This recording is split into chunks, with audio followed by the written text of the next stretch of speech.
Whether you faced a traumatic life event or a near-death experience, overcome great challenges and adversity. We share stories just like these right here on our Hope with Jonathan podcast. Hello, my name is Jonathan Traylor.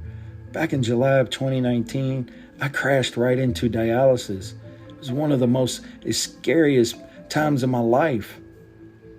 Without a lot of knowledge of chronic kidney disease, I really didn't know what I was fighting, and I was really scared, didn't know where to turn to. We share warrior stories similar to these right here on our Hope with Jonathan podcast.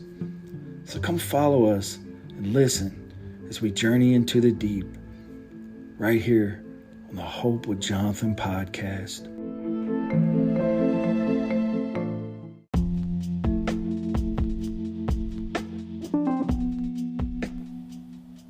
Hope with Jonathan podcast is a Hope Media production.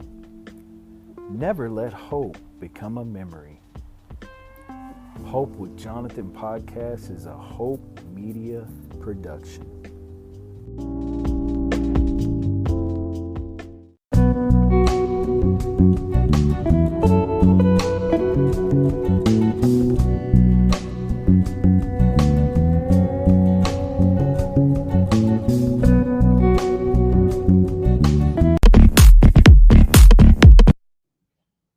Hey guys, welcome back to Hope with Jonathan. I'm your host, Jonathan Traylor. Tonight we have a very, very special guest all the way from the state of Utah, Michael and Christina Gilchrist. I can't wait to bring them on tonight.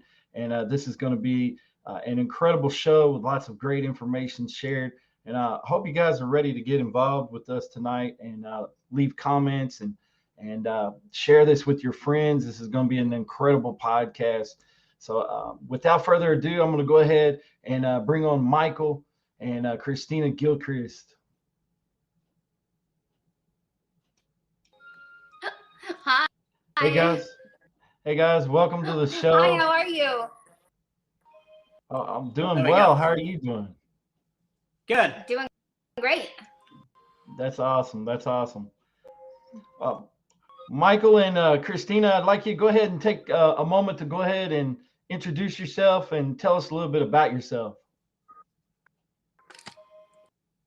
You want to go first? We are Michael and Christina Gilchrist as the blind chick living on dialysis. And then we have it is her service dog. And my name started a Facebook group called Living on Dialysis to get information out there. Basically, about dialysis, so I decided to go straight to the source and start my own group. Yeah, it's awesome. I'm actually a part of that group as well, and it's really a great group. I've got that information actually in the description for this YouTube video where people will be able to join that group if they'd like to. But Christina, I'm going to let you give an opportunity to talk. Okay, you want me to just kind of start with my story? Sure. And who's your friend that you're holding? So this is Moose. He is my service dog. Planet. He's a really beautiful dog. What kind of dog is he? Thank you. Pomsky. So he's a Pomeranian Husky. So he is a big old 22 pounds. Yeah, he's a cool looking dog. But yeah, if you'd like to go ahead and share a little bit about your story, that'd be great. So I was diagnosed with a kidney condition when I was 12, strain of nephritis. We're not sure which strand I have, but I have some form. And at the time, it was just super mild. They didn't think it would affect me until really. So it didn't really change much. I saw a nephrologist every year or two. When I was 22, I got pregnant. And so I went into my nephrologist. And during that pregnancy, I got toxemia which is pre-eclampsia, and my doctor didn't catch it. So I ended up having seizures, and I lost my eyesight, and it ramped up my hypertension, just sent my kidney disease, sent it going. So from there, that was going into kidney failure. So luckily, I gave birth to this baby that day, and she is strong and healthy, and now she's 18. A pain in the butt, but yeah. She's amazing, and she's phenomenal, but I got her out of it, so it kind of made everything worth it. So completely blind for about 6 months, and we got some blood kind of cleaned out of there. Central vision. So I have peripheral vision, and I used to always joke dating easy because everybody's good looking when you only have peripheral. Hey, you know what? Michael is a beautiful man. I can tell you, Christina. He's a beautiful man. Yeah, I believe it for sure. He kind of bought it, so yeah, it has to be sold too. But so tell them about your transplant. Yeah, so I'm from Utah here, so I have 8 siblings, and I had 3 of my brothers tested who were identical matches, and so they kind of worked it out together who was going to give me the oldest brother, Brian. So on December 9th of 2008, and I did dialysis for about a month before that, avoid it, but they wanted me to be super healthy for the surgery. So sure. Hard. What kind of dialysis did you start with? Was it hemo or in-center or? Yep, in-center hemo, and my fistula wasn't fully developed, so of course rating, and so I actually at the time, I don't know why, but I thought it was really cool. I had it all the way down to my wrist, and I thought that was the coolest thing ever, being close. But I ended up getting my transplant, and everything went great, and it was good. It kind of felt like I could avoid doing dialysis long term, and just so we did that, and about 2.5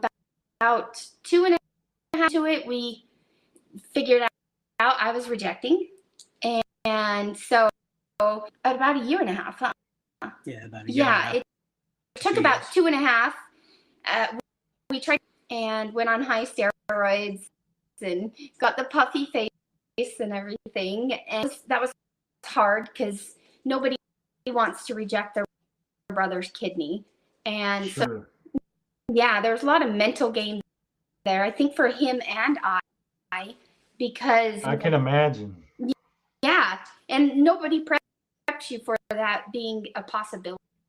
So he thought he gave me a bad kidney, and I thought I killed his kidney. It was a lot of kind of mental struggle. A lot of mind games. Mm-hmm.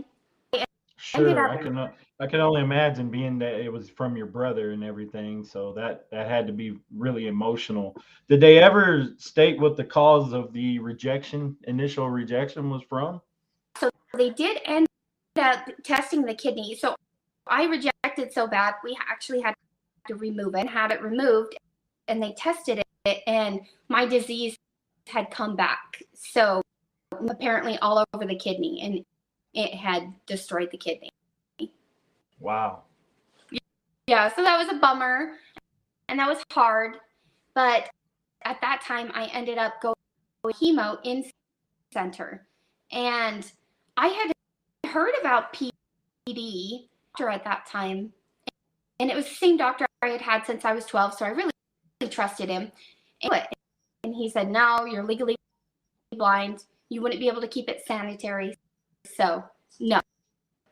And so I did what everybody else does, and I did what I was told. Center, and I did about 5 years in center, which was, I was a single mom, and I had this beautiful baby girl who wanted to do what we were doing, be in soccer and, have all these side things. And so I'd get done, I'd go home, I'd walk her to soccer practice, and then I'd throw a tree, and then I'd walk her home, and then it was dinner time.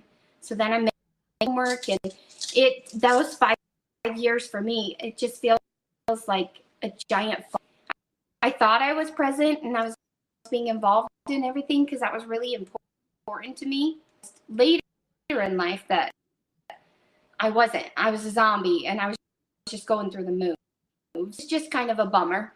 But I ended up getting another transplant. So I got that call in May 7th of 2016. I got another was actually from a cadaveric transplant. At this time, since they still didn't know what strain of nephropathy, they thought maybe I just couldn't handle a living donor. So transplant and everything again went really well. Numbers started looking really good, and within about a year, we knew I was rejecting again. That whole process started all over. And right before rejecting is when I came into the picture. Pretty much sent him a message on Facebook, just hoping. And for some reason, I never do Facebook because of my eyesight, and for some reason and I checked it and I messaged him back. So and I have a daughter. What she is? Yeah. So she's all moved out. She's living her life. But we came into the picture, and we went for rejecting, which was brutal. It was. So a bunch of so my doctors all wanted to kind of do some testing. So I agreed to some medications and see if they worked because I had nothing to lose, and chemo and a ton of infusions. We were going to infusions 3. We'd be there hours. That was one infusion. It was crazy because kind of got introduced to all of this, and one of her infusions, $7,000, and watching a bill. I mean, of course, insurance a bill come across weekly to that was very eye-opening. And then kind of all the to take when you have a transplant and when you eject it that she was taking, and her life was just the anti-ejections was making her really sick. That's when we kind of made the decision. We had to kind of go too. Yeah. I started losing hair, and the rest of my body was getting so kind of that it wasn't at the point where I was having good health. Let that kidney go, unfortunately. So at that point in time, willing to give up the life we had made together because we were going camping. So I knew I couldn't go back to in-center. I had to make dialysis work for me. So I started shopping dialysis centers. Got told no, what was it, 5 times? Yeah, 5 or 6 times. And then I finally went back and I told him, listen, I'm going to do PD. Help me do it. Help me be safe. And so he agreed to, and we started doing PD. Mm-hmm. And PD was a life changer that I was looking for. It was that line between feeling like you're unable to move every day and feeling like you could actually go camping. you can start taking it, and instead of laying under a tree dying, you're out there running with her, kind of trying to kick. And it was phenomenal. PD just, it opened our world up, right? We got engaged during that time. Yep. Like I said, we'd go camp, modified my trailer to where we did PD soul, and we just lived. We made it adapt to our world. When we got married, we actually did PD that night and PD was amazing. And that's kind of what I tell people when you're going through your options. Look at PD, because when it works, it's amazing. And that's when we kind of did our. I don't know if you've seen it, but we have. Mm-hmm. That was where Christina got introduced to everybody across the United States, nurses, doctors. I just snapped a picture of her traffic on our way to casino. Yeah. And we had to exchange, and so we pulled over, and she sat on the motorcycle while I changed out her fluid. Super OCD, and so he made me this kit that I took with me everywhere, and I suggest that it was everything you needed to do dialysis when you're away from home, and a cardboard piece to put over when you're connecting and unconnecting for both of us, and sanitizer, and it just had everything you needed. Had extra caps and just that what if bag in case some. So he posted that online, and it kind of went crazy. Start the page, and I had never done anything like that, and I'd never really told anybody about it. During this process, she was starting to eject PD. We grab that. And sorry, Moose is playing with some toys. He's got his. It's okay. So during this time, she started ejecting PD. Yeah. So my tube was actually coming out. Oh, Moose. Leave it. Come on. Leave it. Come on. So she started. My tube was coming. We didn't really know why. We knew it was a little. What is that thing?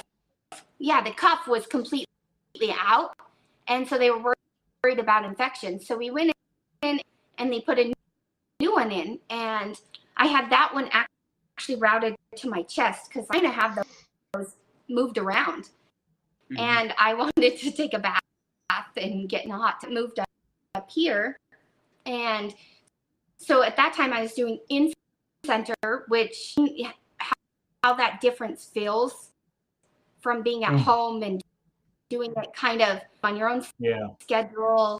And this is where I pretty much, because I wanted to find answers of why she was experiencing, and that we refused to give up the group, the life that we had, these groups, and I would start asking questions of, okay, we go camping with this, how can we do this, up in the mountains, and actually got booted from a couple groups because I didn't accept the fact that I knew she now in Central works for tons of people.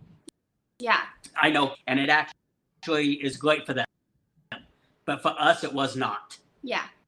And I need answers to why she was having the medical. I found out online that she was having this thing called abdominal adhesion, and while I was camping out at doctors' offices, and I would catch them as they're walking, needed some answers, and that's when I sat her down and I'm like, okay, I've got to stop finding anything. Yeah, and so at that time, the line I had placed in my chest, and so we went back in for surgery, and they said that my intestines surround it. so they pulled them apart, and the very next day it happened again, back in.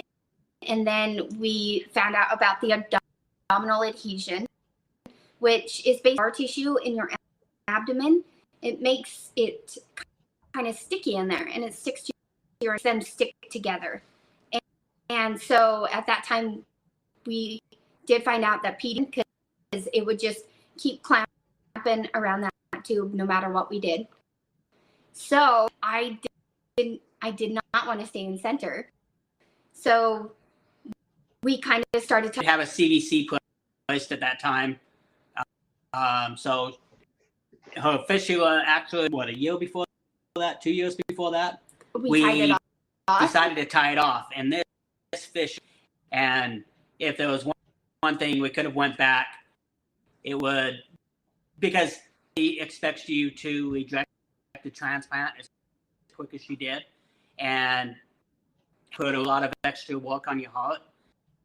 But this fistula, it's phenomenal. And now we know that there are options for people who do have a well. There are options to closing off that fistula that you can reopen. Do need it. So which is incredible. So people now, if you're closed off, like, look into those options, because it'll help you.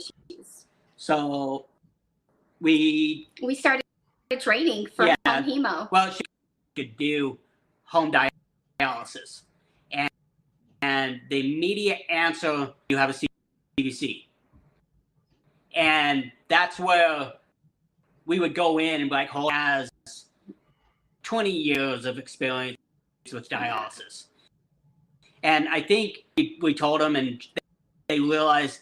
I think it was the impulse of the doctor of no CVC, and that is one thing that I push on the group. Yeah. And don't go in asking why you can't do something. Go in asking how I can do this. You know, she wanted to swim. She wanted to do hot tubs. She wanted, all these things that all told, no. We go in and we're like, okay, how can we can do it safely? How can we go camping? How can we still put on a hot? And they would give us answers on how we could do it effectively. And I knew it was Christina. It was like, oh yeah, definitely. Let's start home hemo process. Yeah, after Thanksgiving of 21. Yeah. We started home hemo. Mike went to nights at his work, and the poor guy, when we'd go to training all day, and then we'd go home, he'd sleep a couple hours and go straight to work for about a month. Mm-hmm. But we went home on Christmas Eve. First treatment, Christmas Eve of 2021. And then we have just been getting better. Living it. We had some, because you got to get used to the alarms, and you work through them, and better and better and better. And so home hemo was PD for us. I've done hemo up camping. Mm-hmm.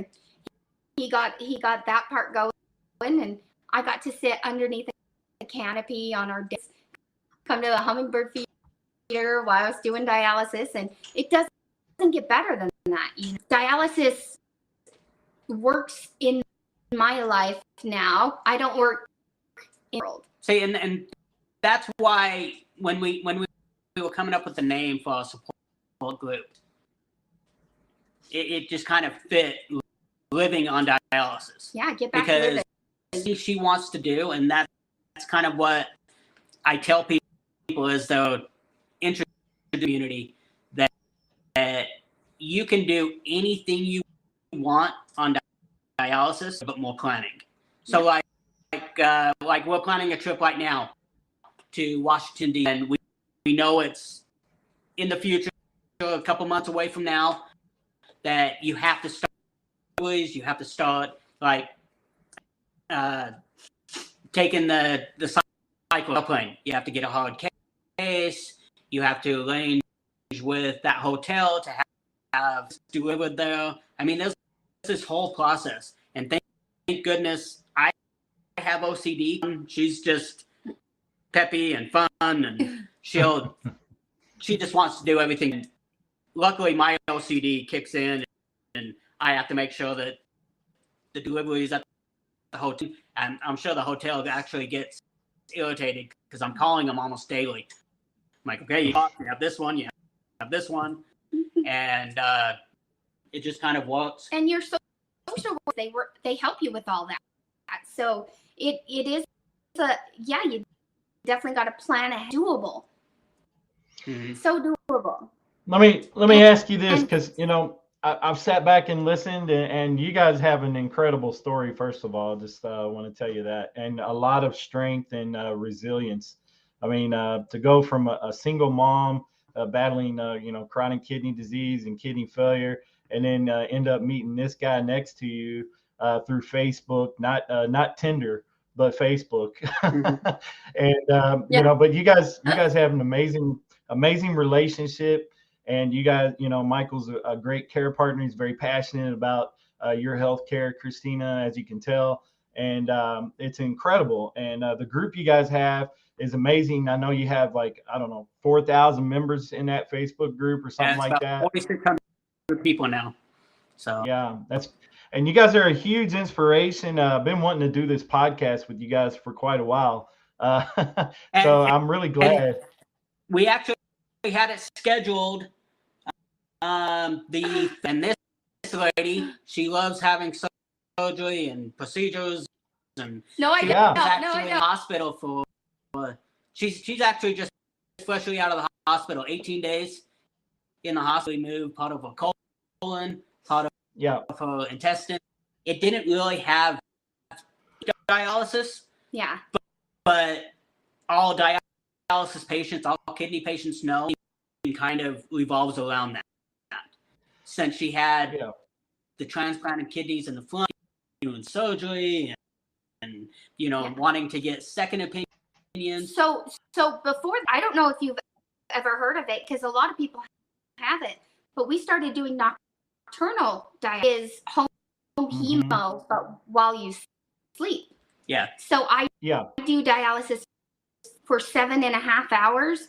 We run our machine super slow, hardly any fluid, because we're doing it 4 days a week. And let me ask you this real quickly. What speed are you running at? Because most patients are at 400, 450 sometimes. So what speed are you guys dropping to? We're at 200. 250. 250, and usually people pull. And if you're doing dialysis, running that 400, 450 range, and you're pulling at 0.69. If you don't understand dialysis, say you need to take off in those 3 hours, you have to divide that by however long you're doing, and that's how fast you have to pull it. So that's why, especially if you're in center, you put on, you have to take that fluid off. Yeah. And what a lot of people don't realize is their way of pretty much going to the bathroom. Yeah. That when people hear that we are doing 7 hours of dialysis, their jaw drops and they're like, no, we don't want to do that. But you've got to remember, Christina says that when your kidneys are working, your kidneys are working a week. A healthy kidney is 168 hours a week. You are lucky if you're getting 12 hours, which no wonder we go home and you don't feel good till you got to go back, and then you go through it all over again. That was probably the hardest thing while she was in the hospital, is that to in-center basically dialysis in the hospital. And the nurses were great. but they did not understand that back through taking when she went in, they wanted to take off 6 kilos. And I see the machine running at this speed and this amount being taken off, and I had to stop. My body had a huge reaction. Mm-hmm. I had no idea that the difference. Now that I'm doing nocturnal, going back to that machine and running it at so sick, and I was gonna pass out. I was like, you have to get, because my body can't handle that anymore. Yeah. How was your blood pressure? I bet your blood pressure was taking a nosedive on you, huh? Yep. And you got to think about it, to take off 6 kilos, or even let's just say 3 kilos. That means they're taking off an hour. And that is so brutal. Compared to nocturnal, we're doing 0.20 throughout 8 hours. We're still taking off the same. She got out of the hospital. They were giving her so much nutrition, and of course, they hook you up to an IV. Yeah, I had over 2 weeks of just fluid on me. I went home. I was up over 20 pounds.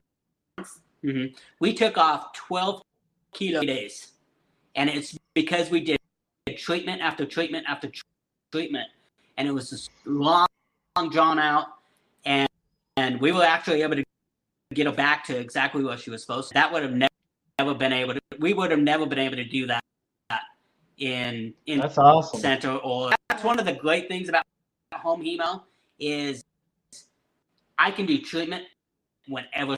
Say she wants to go out with her friends. Mm-hmm. She can go out with her friends. She can have, and she doesn't have to really worry about it. And say she has a few too many, she can set up. Yep. And we're doing treatment. And that's the great thing about it. A all-girls trip to Vegas with her friends, and her friends came over. I kind of gave her a tutorial quick dialysis, and that's it. If you've been on the tons of videos on how to set it up, how to do dialysis, and the reason why is she went to and she did dialysis. Yep, we did it on our own, and it was incredible. It was actually, we went on a vacation being on the hemo without Mike. And see, we learned you really wouldn't have been able to do that though if you would have been in center. In center, it kind of institutionalized you, and you're stuck into that schedule, their schedule that they choose for you, because you gotta find a chair time, and that's like you said, that's a great thing about doing home dialysis, is especially hemo, is that you can do that anytime, and it's on your schedule. And if you got an activity, let's say like you got a doctor's appointment, or maybe you want to go on a vacation, you can do all this because you can take the machine with you. And I think that's an awesome benefit of home dialysis. And like holidays, like when you're in center, you're super, and I can go and have Thanksgiving dinner, go home that night and hook up, and I don't have to go crazy. I don't have to worry about my phosphorus being off the charts because that very night. One of the cool things that no dialysis goes is when she goes to an appointment. Every month we go do labs, and she is actually told to eat cheese. Yeah. She's actually filtering her blood a little bit too much, and she has no diet when it comes to dialysis, and that's one of the great things. Yeah, sure. And that, I think that's due to probably because you mentioned your kidneys work 24/7, so she's getting a lot more kidney time or machine time to extrude the fluid and take care of the toxins and all that stuff. And when you're in center, you got those days in between where you end up building up, fluid and toxins and all that stuff. So, I got to be honest with you. I did HHD myself for a very short amount of time, but it was incredible for me. It liberated me, man. I felt like I could do anything I wanted versus when I was in center. I started feeling like I was institutionalized, so to speak, where I was locked in, and and the people around me were a lot older than me, so they had a very poor attitude toward dialysis and life. And it was really sad to walk in there some days because the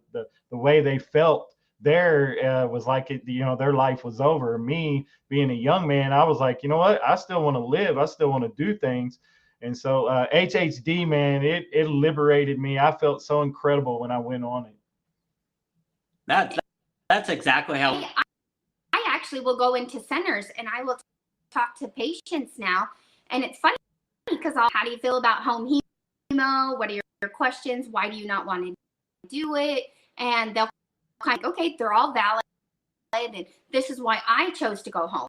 And they'll say, what do you mean, dialysis?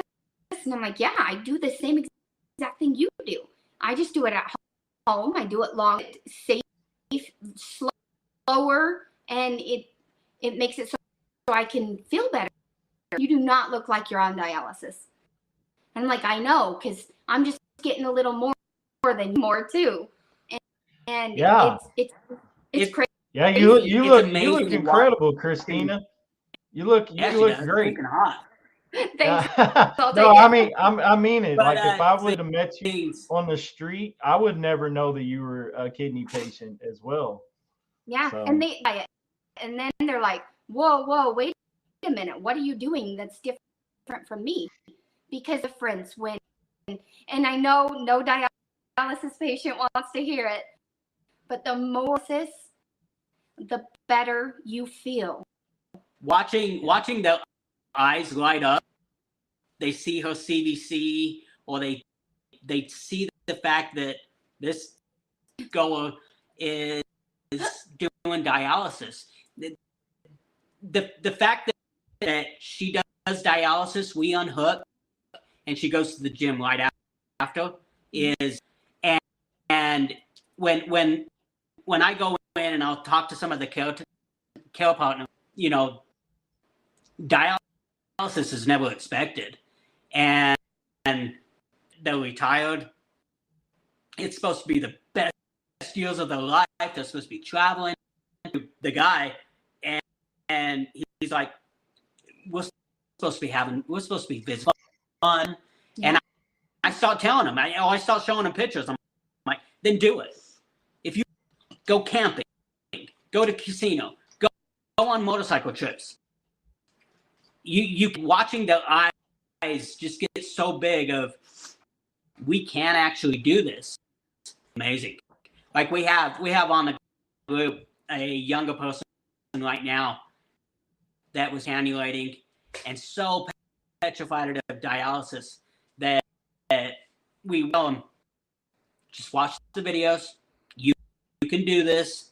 And she's cannulating herself. Mm-hmm. She's doing phenomenal. And it's amazing. And it's amazing between there's no way we can do this to now she is in to the younger people out there. And that's the hardest thing, is young people going into dialysis, like you, Jonathan, where I hate to say all these old people, and they want to be out living it, and they can't. Yeah, like no wonder they're depressed because because they got so little dialysis, and their bodies are older, so it's more than anybody, more time, and it is like dialysis centers are dark and dreary, and you're alone, and it doesn't have to be that way anymore. It is. Of course, if you're 22, I'm gonna freak out and say, get the heck out of this center. But two, I'm gonna say the same thing, because nobody at any age truly have to be in center, and that is your only option. what your options are, because it truly does. It changes your life. And I know how much more time we got at whatever age, and we want it to be the best life possible. The hard things too is when she was doing in center for the little amount of time. Well, this lady was there, and then she just and as dialysis patients, you know exactly what means. You see them every other day, and then you just don't.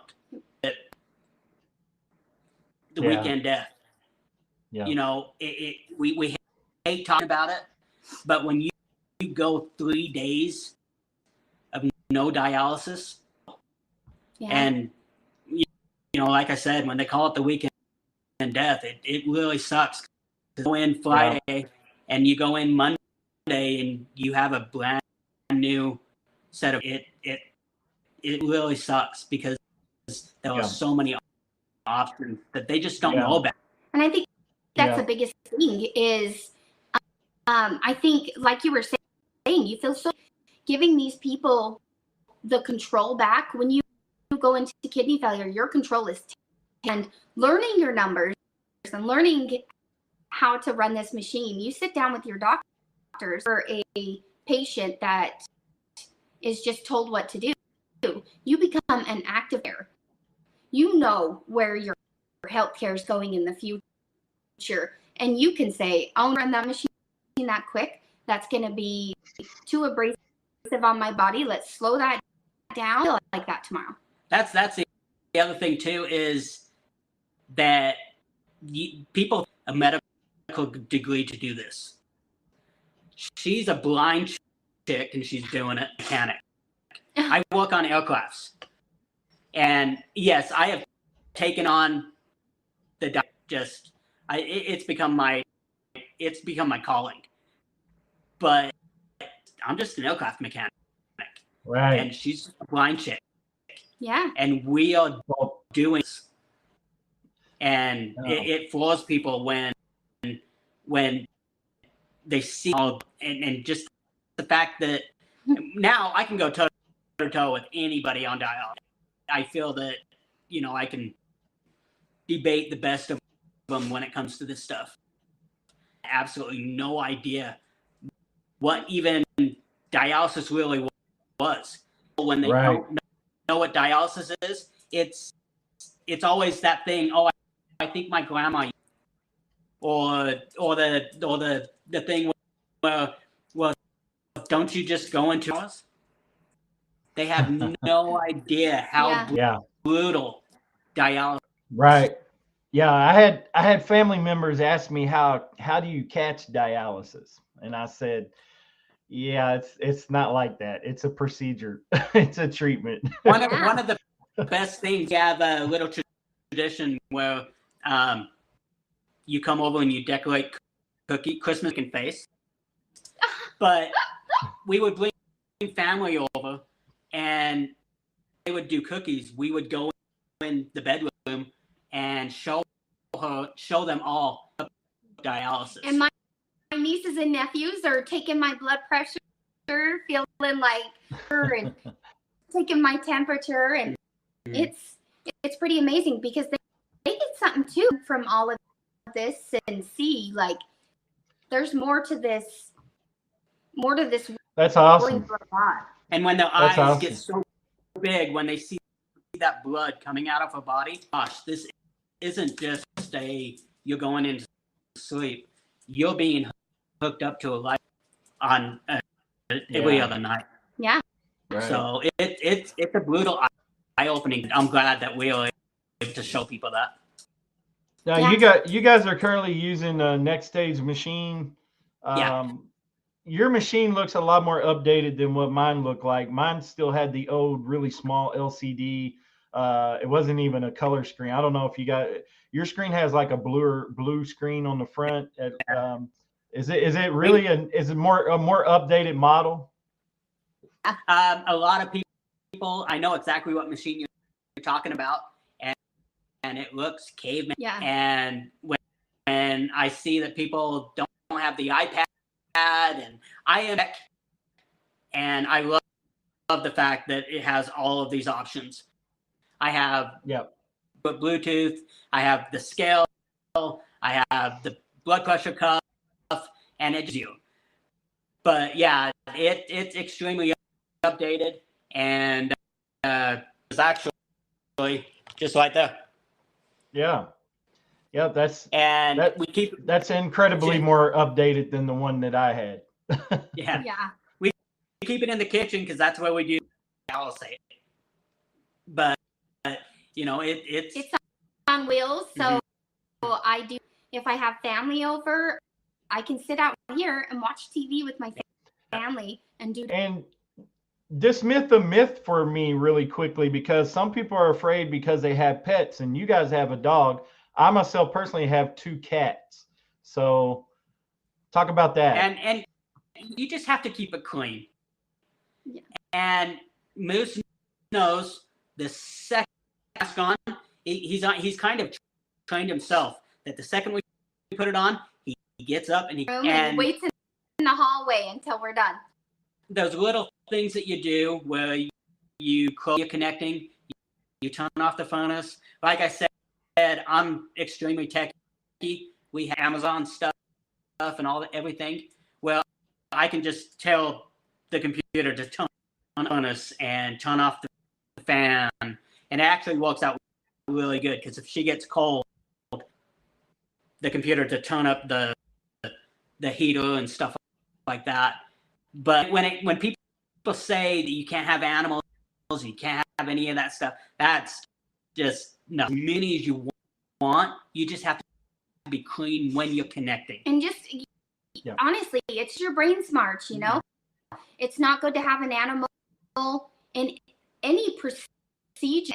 And so once you're hooked up and those lines are all closed, and you know there's no way hair like that, bring your animal back in, cuddle them while you're doing dialysis.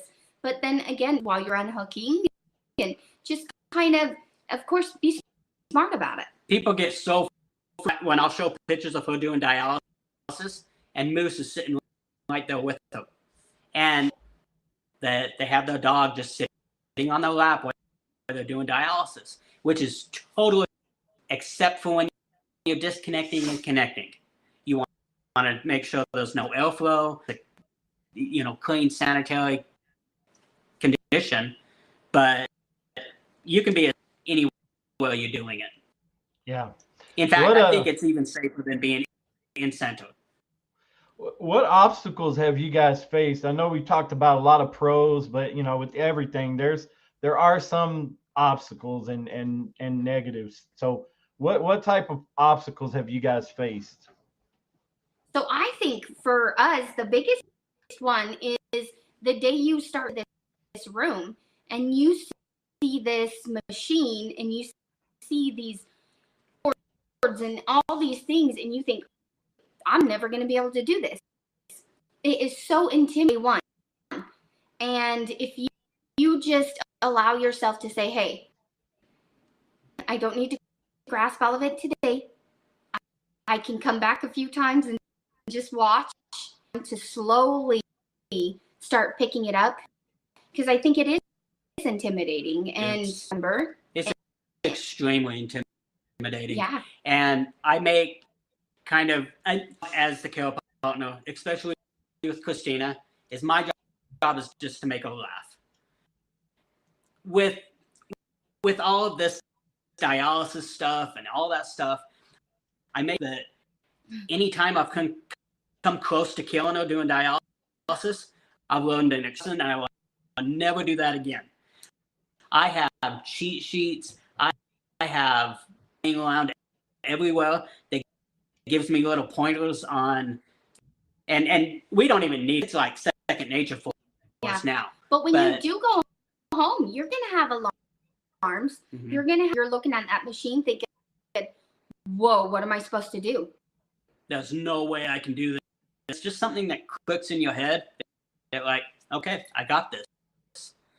And I would misconception of dialysis on the care partner side is yes, she's dialysis, but it is a big job. I hook her up to dialysis at 4 o'clock in the morning for work, and before I get ready for work, I disconnect her. I give her blood. I do her vitals, and then I go to work. And there's some days where you can have just problems that happen with not necessarily the machine. And on the outside, all you see is a healthy guy. But on the inside, I am just, those days where I'm just, and you know, it's hard to not make it the norm where it's, oh, okay, well, if you actually peel back a little bit, it's, well, he was up hours doing dialysis, so at the hospital for the last 18 days. That initial response of, oh, he just needs more sleep. So Yeah. That's probably the hardest thing for me, is just having people what we actually do and how hard it can actually be. Yeah, and I think you can't think it's going to be a picnic going home, because you're still doing dialysis. Some fistula problems, you're still going to have to go in and get certain checks, and so those isn't like a cure-all, but this is better. Mm-hmm. Yeah. It's still dialysis, no matter how you look at it. It's still dialysis, but it just sucks a little bit less. Yeah. So yeah. I remember also the overwhelming for me, because they had me hang bags. We didn't have the Pure Flow machine, so my first delivery here at the house was like 74 boxes that showed up at the house here. Yeah. So at the time, I wasn't expecting that many boxes. So it took me a couple of hours to organize that and to figure out where I was going to put them. And I had them going down the hallway, and I cleaned out a closet and had them organized in a closet. And, you know, and I'm kind of like you, Michael. I'm a little OCD. I have to have things a certain way. And so, you know, I was organizing a hall closet with shelves and trying to make it all nice and neat. But 74 boxes is a lot of boxes, you know, and it can be, you know, you have to definitely have room to do that. Now, you guys are using a Pure Flow, right? Mm-hmm. Yeah. We do have hanging bags for emergencies and for when we go traveling. So like when we go camp, we can pack bags away, but mostly we just use the Pure Flow when we're home. So it's a lot less.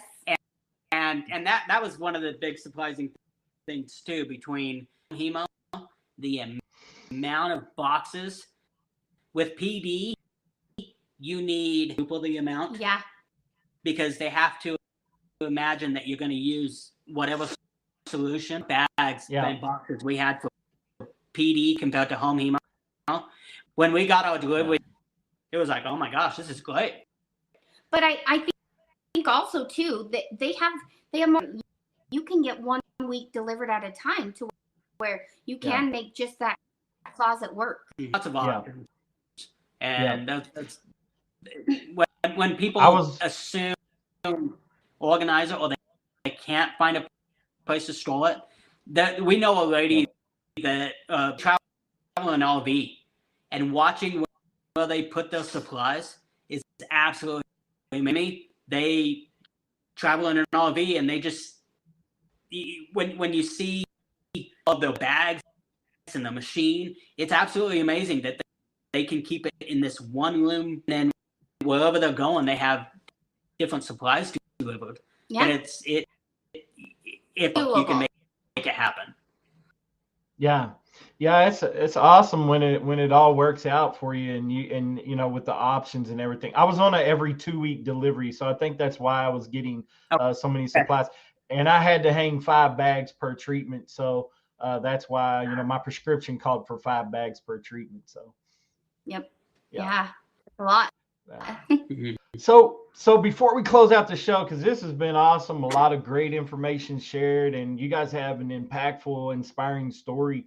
What kind of words of encouragement would you leave for someone like newly diagnosed and maybe they're looking at doing home dialysis? What kind of words of encouragement would you give them? So I think dialysis is not a death sentence. This is not something where you need to go to a center and just rot. Something where you can be powerful, you can take control, and you can live like this. At 40 years old, I don't know if I'll be able to be a transplant candidate again. But again, we don't know which strain of nephritis I have. So we don't know if that will ever. Me doing home hemo is, I can do that the rest of my life. So that I can live a long life. I've been doing this 20 years. And I definitely got, so I can do this and I can enjoy my life just like everybody else. So there's one option, and it's cookie cutter. All of us are different. We all have different bodies.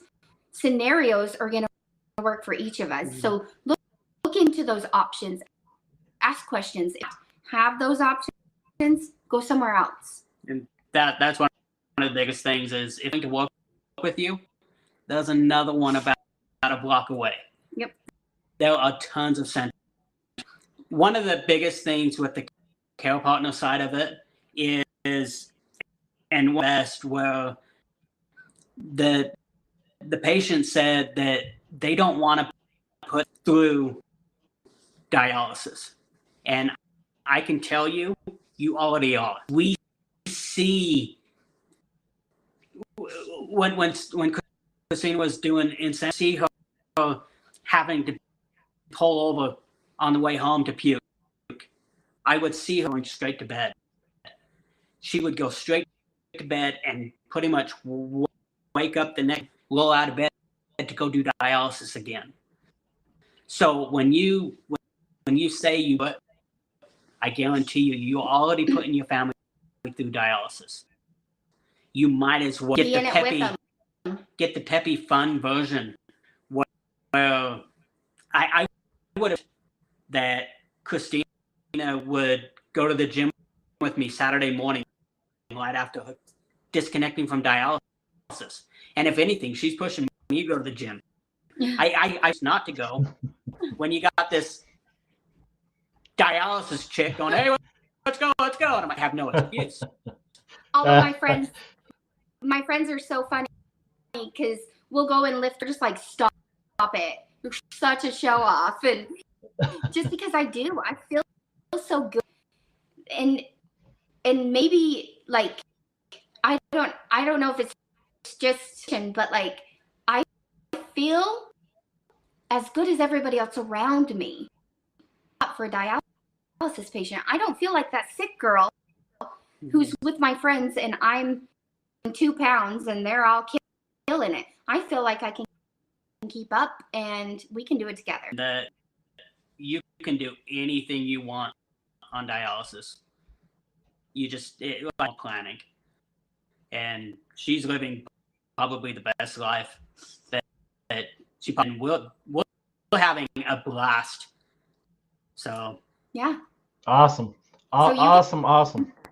And give your family a chance to be a part of it. I thought letting my family, I didn't tell them when I was hurting, and I thought I was doing them all a favor, but they all know about this. They all they're gaining so much from it, and sisters are a part of it now, and it truly does. It takes a village to let that village help you out. Yep. You are absolutely already putting them through it. They might as well help you. Absolutely. Where can people find you guys? She has a page. You can look up Blind Chick Living on dialysis. You don't have to join that one. It's just a page that you like. And then if you want to know dialysis, the good, the bad, we try to keep it mostly positive. Negatives. We try to find why it's negative and how to help you adjust your recipe. That is called Living on Dialysis. It's living, exclamation point, exclamation point. And that's the group on Facebook. You can find on Instagram, YouTube. I post like a 14-year-old teenager possibly can, and it's just to get the attention out there, and just look up Living on Dialysis and have fun. Absolutely. Hey guys, I'll have that in the description where you guys can find where they're located at. Michael and Christina Gilchrist, I really appreciate you coming on. Hope with Jonathan, it's been incredible. Thank you again for sharing your story, and I really appreciate it. Hey guys, everyone take care out there. God bless. Thanks take for care having of your kidneys. Thank you. No problem. Good night.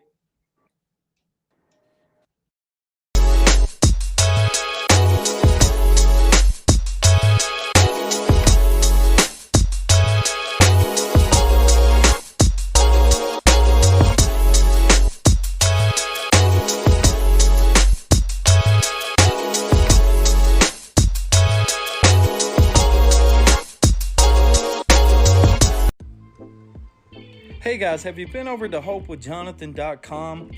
You can actually listen to the audio podcast, watch live streaming interviews, purchase merch to help support Hope with Jonathan podcast, read blogs, and much, much more. For more information on this, go check out hopewithjonathan.com, where we share stories of hope.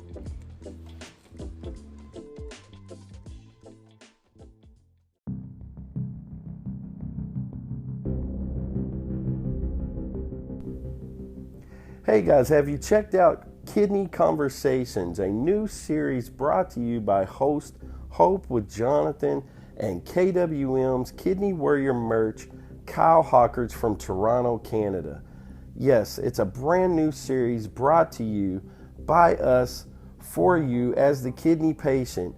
We're trying to inform, educate, and inspire by sharing and spreading awareness for kidney disease, dialysis, kidney failure, transplant, organ donation, and so much more. This is a brand new series, guys, brought to you by Hope with Jonathan and Kidney Warrior merch. What we're going to do is post weekly on our pages across social media. Right now it's Facebook, Instagram, and Twitter. And then on Friday, we'll be releasing an informative video over on Hope with Jonathan. Check it out, guys. kidneyconversations.info.